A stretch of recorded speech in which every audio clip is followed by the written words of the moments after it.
selamat bertemu kembali Sobat Pembelajar. Kali ini kita akan belajar bagaimana menggunakan kamera dan mengenal tombol-tombol serta fitur-fitur yang ada di kamera kita. Oke, pertama kita akan belajar bagaimana cara memegang kamera yang baik. Oke, masih banyak orang yang ketika memotret memegang kameranya tidak dalam keadaan yang paling ergonomis atau paling nyaman sesuai fungsinya. Sangat disarankan memegang kameranya adalah tangan kanan kita memegang seperti ini ya, pakai grip, kemudian tangan kirinya dari bawah. Jadi jangan seperti ini tapi dari bawah. Ini taruh di bawah, dengan begini, megang begini, maka kamera akan stabil ya. Kamera akan stabil. Ketika kita memotret, goyangan itu akan bisa dihindari, direduksi dengan cara memegang seperti ini. Pun juga kalau kita mengambil kameranya kemudian akan berpindah dari posisi landscape ke posisi potret, kita akan lebih cepat. Coba kalau kita bayangkan seperti ini, mau gini pasti ribet. Tapi kalau dengan begini cepat dan stabil juga nyaman. Ketika dibidik itu lebih oke. Itu secara umum ya. Kemudian yang kedua, bagaimana cara menekan tombol shutter kamera. Setiap kamera punya shutter ya, tombol shutter.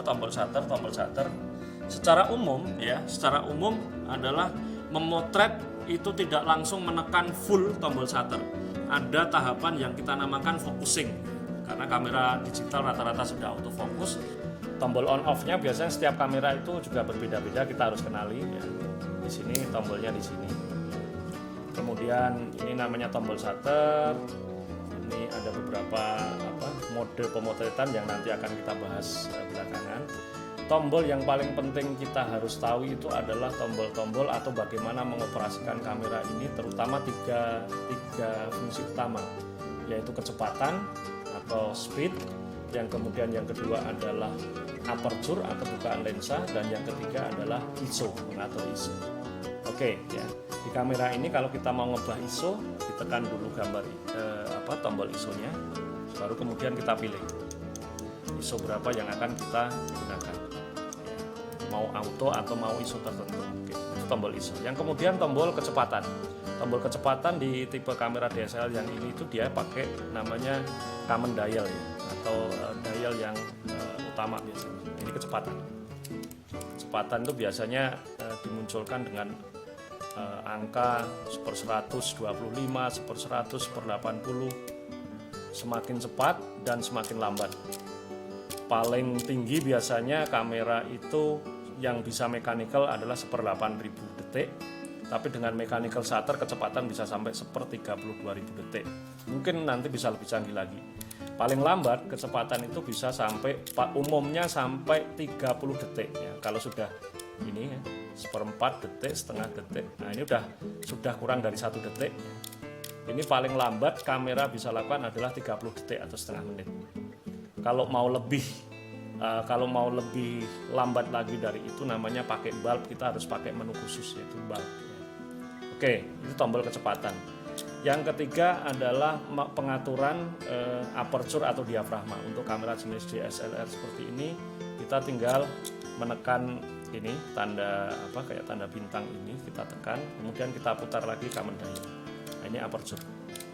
Aperture itu apa nanti dijelaskan setelah ini ya. Nanti kita di tahapan berikutnya kita akan belajar itu. Oke, sekarang tipe kamera mirrorless yang full frame ya.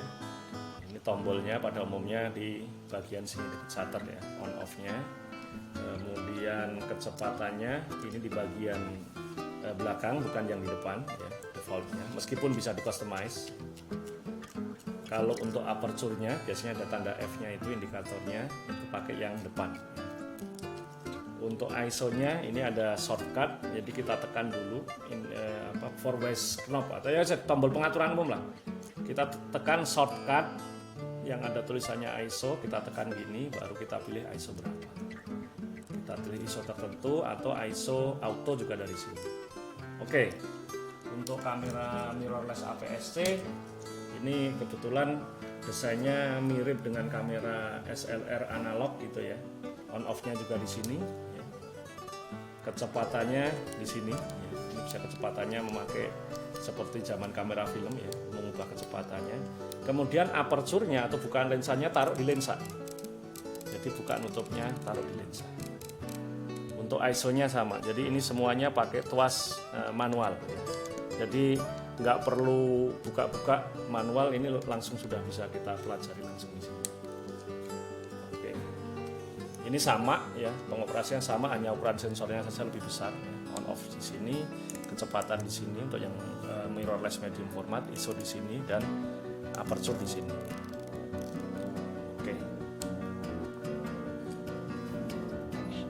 Oke, sekarang kita mengenal mode-mode pemotretan yang bisa kita gunakan dengan kamera kita. Ya. Secara umum hampir sama ya, antara beberapa merek kamera. Ya. Untuk merek Canon agak sedikit berbeda, tapi sebenarnya sama. Yang umum seperti ini ya. Jadi ada auto, ada P, ada A, ada S, ada M. Auto ini, posisi auto ini kita gunakan biasanya kalau semua pengaturan kamera, kamera diserahkan kepada semua pengaturan diserahkan kepada kamera. Dari kecepatan, dari aperture, dari ISO, semuanya kamera auto. Pokoknya jepret langsung jadi bagus.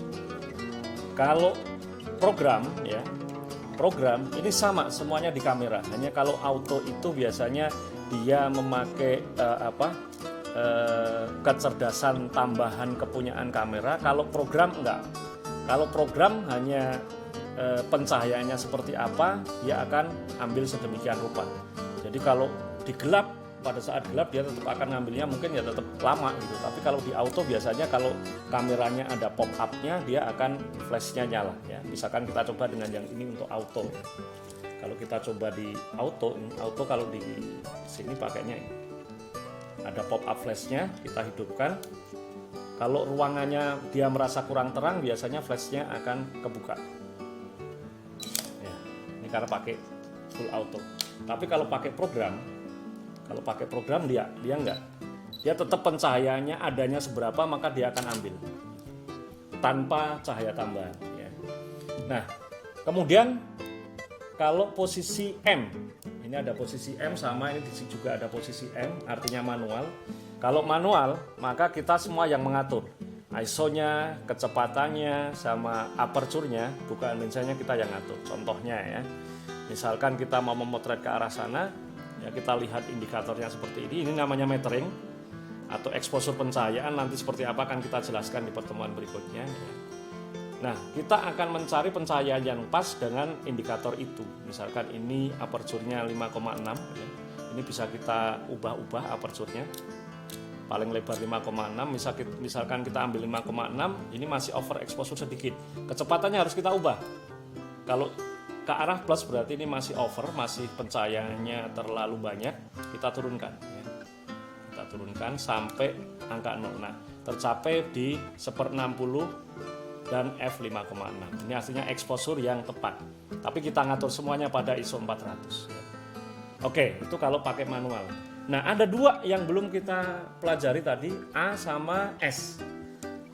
A ini adalah aperture priority. Kalau di Canon ya, dia aperture priority itu namanya AV. Hanya di Canon saja. Tapi kalau merek lain, Sony, Nikon, Fuji, biasanya semuanya A saja. Jadi A yang di sini A saja itu bukan auto tapi aperture priority. Oke. Kalau posisi S ini namanya speed priority, artinya prioritas kecepatan. Kalau A tadi adalah aperture priority, prioritas bukaan lensa, sekarang kita pakai S, prioritas pada kecepatan. Ini kalau di merek sama, Sony, Nikon, Fuji sama, tapi kalau di Canon dia memakai yang namanya TV. T itu artinya time ya, TV.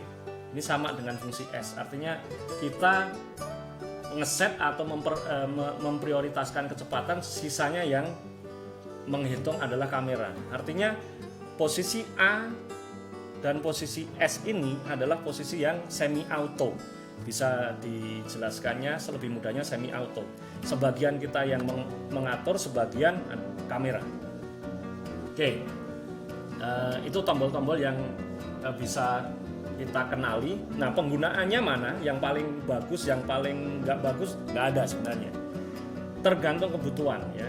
Untuk kondisi tertentu mungkin kita memakai full auto, bisa, nggak apa-apa. Ya. Tapi kondisi tertentu mungkin karena kita harus mengaturnya sendiri, ya sedemikian rupa pencahayaannya kok sangat butuh kontrol, kita bisa pakai M. Atau saya termasuk paling sering itu memakai antara A dan S. Yang paling sering saya pakai A. Alasannya apa? Ini masalah personal saja. Tentu teman-teman semua sobat pembelajar bisa memilih program pemotretan atau mode pemotretan yang mana yang teman-teman akan pakai. Mau full auto boleh, mau full manual boleh, mau semi auto boleh. Oke ya. Nanti kita akan lanjutkan di segitiga exposure.